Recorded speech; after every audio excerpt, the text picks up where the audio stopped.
baaqa nabadeed oo ku socda dagaalada ilaa daraato ka jiray deegaanka degmada xudun halkaa way ku dirirayeen laba beelood oo u dhashay deegaanka taas oo khasaaro badan ka dhacay oo dad aan yareen ku dhintay dadweynaha deegaanka dadweynaha gobolka Sool dadweynaha aaga degan waxaan ka codsanayaa oo aan si mug leh uga codsanayaa oo aan si naxdin leh oo wax laga xumaado uga codsanayaa in colaada halka ka dhacday oo dad ku nafwaayay oo dad badan ku dhaawacmay oo ah khasaaro weyn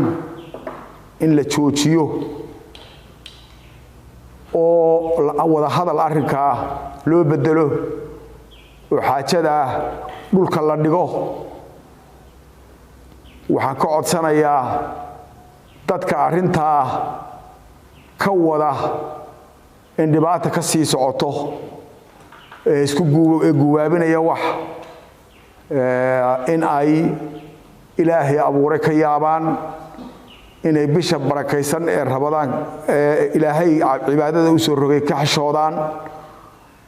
inay ummadda isdilkooda iyo dhiigooda aanay ka talin inuu socdo qof kasta oo deegaanka u dhashay qof kasta oo Somaliland qof kasta oo Soomaaliyeed qof kasta oo aaga degan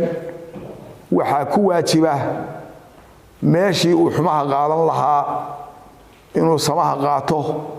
oo wanaaga qaato oo aanu dhibaato ku kordhin dhibkii dhacay taasoo wax ka soo kordhaya aanay jirin in badanna baaqiyo nabadeed oo ummad qabanaysay sidan aan imika leeyahay un la lahaa inta badanna dadku aanay in badan oo kamidii xaq ilaahay iyo xaq aadmitoona weegin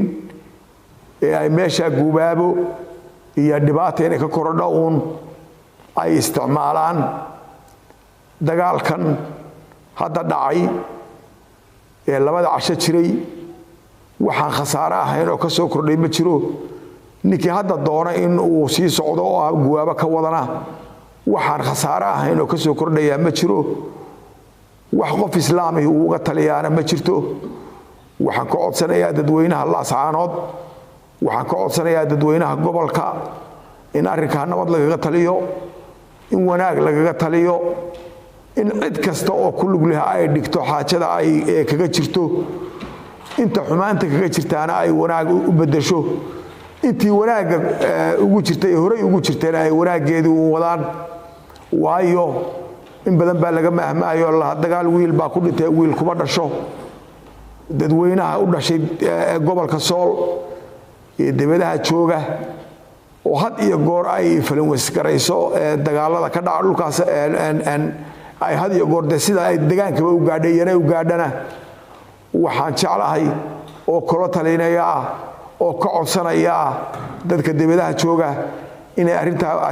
wanaag kaga taliyaan oo dhulka la dhigo oo qolo kasta waxa ay keentay aaga ay dib u noqoto dhulka dhibaatadu ka dhacdayna meel dhexe lagu ogaado oo lagu ogaado in nabad lagaga taliyo in nabad lagaga taliyaan u jeeda inta sida lagu ogaado oo nabad lagaga taliyo dadka dibadaha jooga gobolka u dhashay meeshay doonaan ba adduunka ka joogeen waxaan ka codsanayaa inay arrinta wanaag ay kaga taliyaan wanaag ay kaga hadlaan wanaag ay ka muujiyaan oo marka u dambaysa ilaahay laga yaabo marka u dambaysa bisha Ramadaan iyo barakadeeda laga yaabo oo ilaahay amarkiisa la fuliyo oo bil cibaado weeye bil dagaal maaha in la tixgeliyo ummadda guud ahaanna waxaan ka codsanayaa ummadda Somaliland iyo cid kasta oo Soomaali wixii wanaag ay ka qayb qaadan karta arrinta inay wanaag ka qayb qaadato xumaana aan marna lagaga qayb qaadan baan ka codsanayaa waxaan halkan tacsiib uga dirayaa intii ku dhimatay dadkii dadkooda ku geeriyooday baan halkan tacsiib uga dirayaa dhinacay doonaanba ha ahaadeene waxaan halkan Ilaahay uga baryayaa inta aan tirada yarayn ku dhaawacantay in Ilaahay caafiyo oo Ilaahay nabar gardarro uga dhigo intii dhimatayna Ilaahay dadkii ay ka baxeen samir iyo iimaan ka